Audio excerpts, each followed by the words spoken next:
भी हो, ये तो पूर्व सैनिकों का धरना है। ये अभी 10वां महीने में प्रवेश कर दिया हमने। ये एक ऐतिहासिक धरना है। ऐतिहासिक धरना इसलिए हम कह रहा है, जो 75 साल से जवान जेसीओ का अकेला का धरना कभी हिंदुस्तान के अंदर नहीं हुआ है, पहले बार हुआ है। जो सरकार शांत नहीं है, सरकार तो हमारा टांग खींचने के लिए लोगों को लगा कर बैठा हुआ है। ऐसा नहीं है, शांत नहीं बैठा है।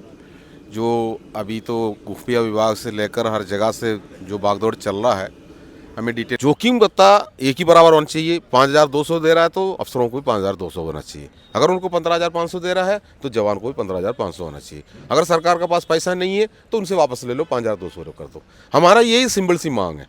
सरकार भी 75 साल से बना हुआ जो इमारत तोड़ने में अफसरों ने अपना जो जी जान लगा रहा है तो उनका साथ दे रहा है। तो ऐसे में सरकार को बहुत नुकसान होंगे, जो कि हम लोगों ने नाजायज़ कोई भी चीज़ का मांग नहीं किया है। हमारा हक लेने के लिए हम बैठा हुआ है, लेते ही रहेंगे। हमने 25 तारीख को रेल रोको आंदोलन का ऐलान किया है। सरकार को हमने 1.5 महीने पहले लेटर दिया हुआ है, मेमोरेंडम दी है। मेमोरेंडम रिसीव करने के बावजूद भी उन लोग चुपचाप बैठा हुआ है। हमारा तरफ से अनुमान है करीब 4 लाख। अब 4 लाख को किस जगह पर एंट्री देंगे, किसी जगह पर रोकेंगे, ये भी हमारा हाथ में कुछ नहीं है। लेकिन हम देखो, अग्निवीर तो आने वाला टाइम पर 4 साल का बाद हमसे पूछने की ज़रूरत नहीं है। यही जंतर मंतर हम आपको दिखाई देंगे। अग्निवीर आने के बाद क्या होंगे? अग्निवीर तो ऐसे धोखा है। अग्निवीर तो सरकार ने क्या कर दिया, जो 18 साल का एक बच्चे को भविष्य खराब करने के लिए जो उन्होंने दिया है।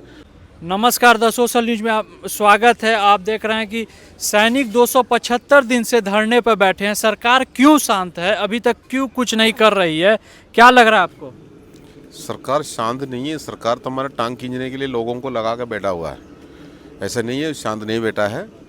जो अभी तो खुफिया विभाग से लेकर हर जगह से जो भागदौड़ चल रहा है, हमें डिटेन करने का कोशिश हो रहा है, अरेस्ट करने के लिए भी ऐलान कर रहा है। लेकिन कुछ भी हो, ये तो पूर्व सैनिकों का धरना है। ये अभी 10वां महीने में प्रवेश कर दिया हमने। ये एक ऐतिहासिक धरना है। ऐतिहासिक धरना इसलिए हम कह रहा है, जो 75 साल से जवान जेसीओ का अकेला का धरना कभी हिंदुस्तान के अंदर नहीं हुआ है, पहले बार हुआ है। जो पहले बार क्यों हुआ है, ये देखना सरकार का काम था। सरकार ने उसका सूद तक नहीं लिया। सबसे बड़ा गलती वही है, जो कि हमारा जेसीओ जवान अफसरों के साथ में मिलके हमेशा हमारा संगठन बनता है। जो भी मांग करता है सरकार के सामने, सभी मिलके उधर बैठ के बात करता है। लेकिन उसमें फ्रंट लाइन में हमारा अफसर रहता है। और अफसर क्या करता है, चालाकी से अपना फाइल आगे रखेंगे और वो बताएंगे हमारा नफरी कम है, तो हमारा नफरी के हिसाब से बजट आपको इतना जाएगा। ये तो भेड़ बकरी है, इनको हम संभालेंगे। तो इसी जैसा पिछले 75 साल से करके आया। जैसे जो 6th पे कमीशन शुरू हुआ, तब से सेना के अंदर भी एंट्री तो एजुकेटेड जवान जाना शुरू हो गया। ये एजुकेशन स्टैंडर्ड जो मतलब 12th है, बेसिक एजुकेशन सेना के अंदर एंट्री के लिए, वो एनडीए में जाने के लिए अफसर को भी वही 12th क्लास है, और जो सिपाही बनने के लिए भी 12th क्लास है। लेकिन अब जो पे फैक्ट का ऊपर जब आ जाता है, तो फिटमेंट फैक्ट को बदली करना और परसेंटेज को बदली करना, जो मल्टीफाई फैक्ट जो होता है उसको बदली करना, ये तो सबसे पहले बार जो 7th CPC में लेकर आया। जैसे मान लो, आपको सबको पता है, केंद्र सरकार ने जो 6वां वेतन आयोग जो लागू किया, उस टाइम पर हमारा 6th CPC में जो हमारा पेंशन और जो हमारा पेमेंट का जो बेसिक पेंशन होता है, जो दिसंबर 2015 पे उसका जो रेट था, उस रेट के ऊपर मल्टीफाई फैक्ट लगाता है 2.57%। उसमें क्या अपना बेसिक के ऊपर क्या रेट आता है, वही हमारा 7th CPC आप माना जाता है। इतना दिन से बैठे हुए धरने पर, क्या किसी ने पहल की या मिलने की आपसे कोशिश की सरकार की तरफ से, या किसी भी ने आपके ऊपर जो पोस्ट के लोग हैं? किसी ने कोशिश नहीं किया। सरकार के सामने हमारा वरिष्ठ अधिकारियों ने यही बताते रहा, वो लोग बैठे हैं, हम लोग बात कर रहा है, हम बात करेंगे, समझाएंगे। तो हमारा कई अफसर हमको समझाने के लिए आए थे, यहाँ पर कई बार आए थे, कई अफसर आए थे, जो उन्होंने हमको समझा रहा था, जो कि जो हुआ है आप लोगों के साथ में, जो विसंगति हुआ है वो बिल्कुल गलत है, ऐसे होना नहीं चाहिए था। सरकार को ऊपर दोषी बना रहा था।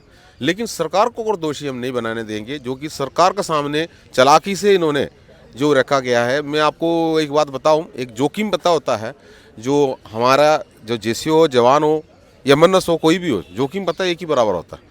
लेकिन इन्होंने क्या कर दिया, सबसे ज़्यादा जोखिम जो होता है वो सिपाही को होता है। जैसे मान लो आप यहाँ भी आप ड्यूटी पे देख रहे हो, यहाँ किसी अधिकारी को आप दिखाई दे रहा है यहाँ पर, ये पुलिस का भी हो या पैरामिलिट्री फोर्स हो, पूरा यहाँ पर ड्यूटी पे लगेंगे, आपको इधर कोई अधिकारी दिखाई नहीं देंगे, वो उनके जूनियर कमीशन अफसर और उनके सिपाही दिखाई देंगे। लेकिन यहाँ पर मान लो अचानक एक बॉम्ब गिर गया तो यहाँ कोई भी खतरा नहीं होता है अफसरों को।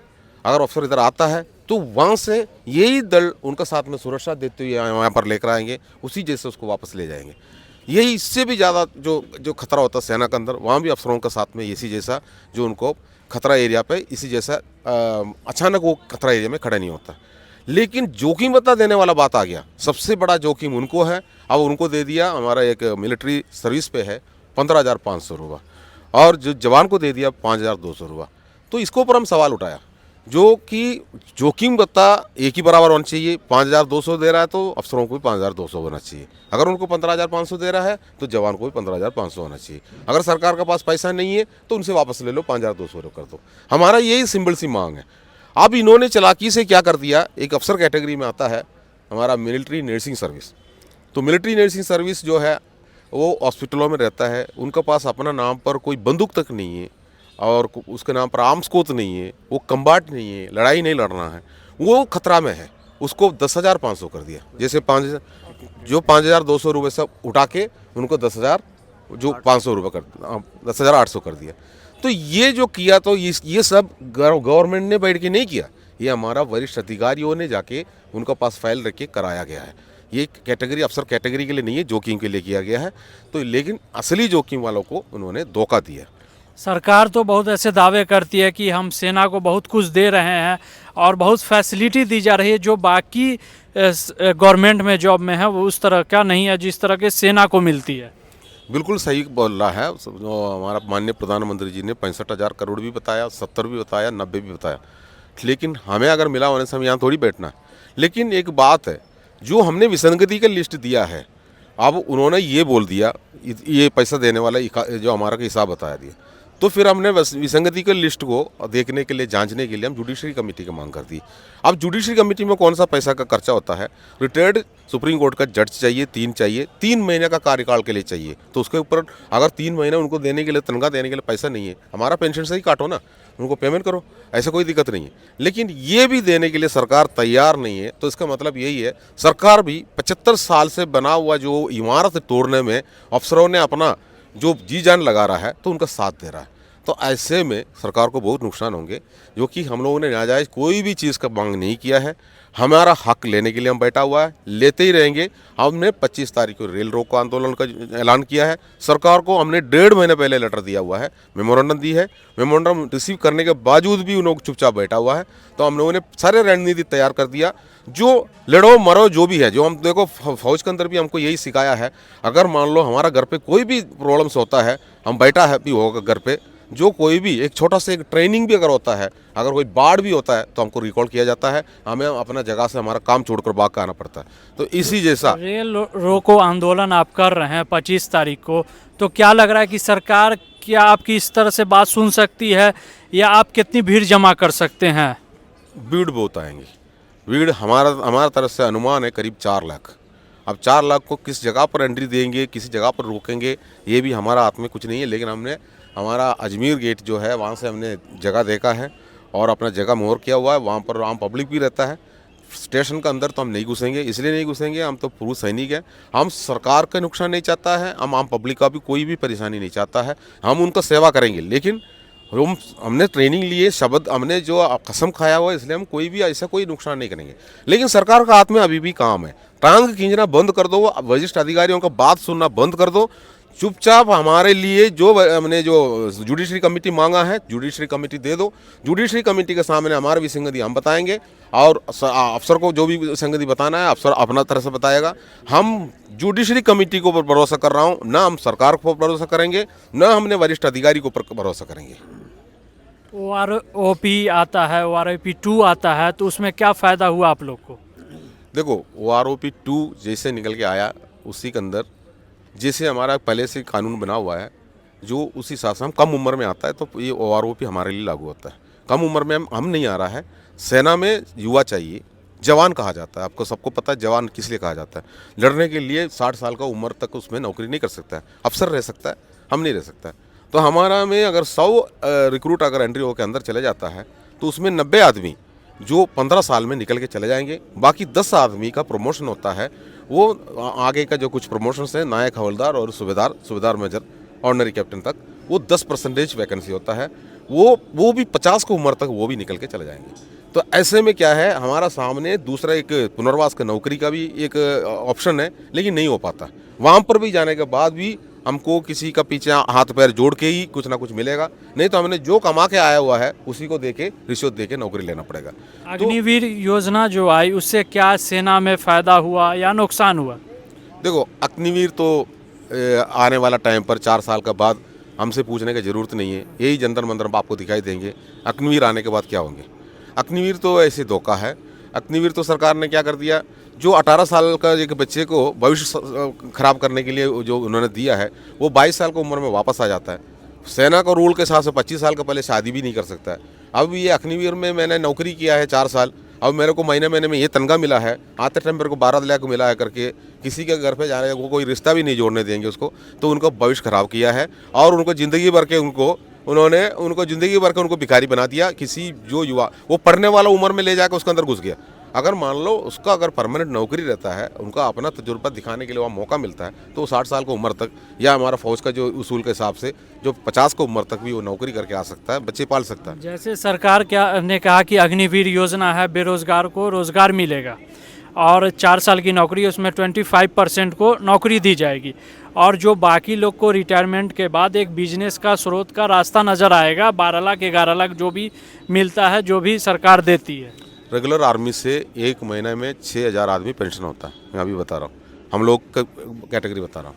इस 6000 आदमी पेंशन होकर आने के बाद इनका सेटलमेंट नहीं होता, उसमें मुश्किल से 10 आदमी को भी सेटलमेंट नहीं कर पाता है, भरा पड़ा हुआ है। जैसे मैं अपने एग्जाम्पल बता रहा हूँ, मैं 99 में पेंशन होकर आया है, आज मेरा 59 उम्र है, अभी तक हमें कोई नौकरी नहीं मिला। इसलिए नहीं मिला है, वैकेंसी नहीं है। हमने जिला सैनिक कल्याण में नाम भी ये करता है, एम्प्लॉयमेंट ऑफिस में भी नाम रजिस्ट्री होता है, ये सब सेना द्वारा ही कराया जाता है। एक इंटरव्यू का मौका भी नहीं देता है। जहाँ भी हमने नौकरी किया है वो कॉन्ट्रैक्ट बेस में होता है। अब इसी जैसा युवा का साथ में कर दिया, ठीक है हम पेंशन ले ही रहा है, चाहे कुछ भी पेंशन हमको दे रहा है, उसका साथ की बात बता रहा हूँ। अगर मान लो वो ऐसे आ गया, उनके पास दूसरा कोई नौकरी नहीं है, वो अपना भविष्य कैसे बनाएंगे? हम तो बैंक में जाके एक लोन भी मांगेगा तो हमारा पेंशन कुछ भी आ रहा है उसमें से एक लोन देंगे, हम कोई काम कर सकता है। वो बच्चे के नाम पर लोन नहीं है तो क्या करोगी वो? तो भविष्य को अंधकार में लगा दिया, युवा को पीढ़ी को खराब कर रहा है। साथ साथ हम भी इसमें ये प्रॉब्लम हो रहा है। हमको क्या प्रॉब्लम पता आपको? हमारा बच्चा भी उसमें जाना है। मेरा बच्चे को अगर मैं उसके अंदर भेज रहा है, वो भी 4 साल के बाद बाहर आ जाएंगे, तो बाप का साथ में आके वो कोई सिक्योरिटी गार्ड की ड्यूटी करेंगे। बदनाम कर रहा है, अभी किलर को भी लेके जा रहा है, बदनाम कर रहा है फौज को। अगर इतना अच्छी स्कीम है तो बहुत फोर्स है, बेल्ट फोर्स बहुत है, स्टेट पुलिस है और जो पैरामिलिट्री फोर्स है, वहाँ क्यों परेशान नहीं किया? और इतना अच्छा है तो फिर अफसरों का कैडर में क्यों लेके नहीं गया? ये सब बातें ऐसे है जो हमें मतलब हमारा कमज़ोर करने की कोशिश कर रहा है। इससे कोई फ़ायदा नहीं है, कोई युवा का कोई फ़ायदा नहीं है, जो उनका साथ में भी बहुत बड़ा खेल है। देख सकते हैं कि जिस तरह से धरना प्रदर्शन हो रहा, 9 से 10 महीना हो चुका और सरकार क्यों शांत है। 25 तारीख को रेल आंदोलन किया जा रहा है नई दिल्ली में, तो क्या लग रहा है कि इंसाफ सरकार इस चीज़ को देखकर इंसाफ दे पाएगी या फिर इस तरह का धरना जारी रहेगा?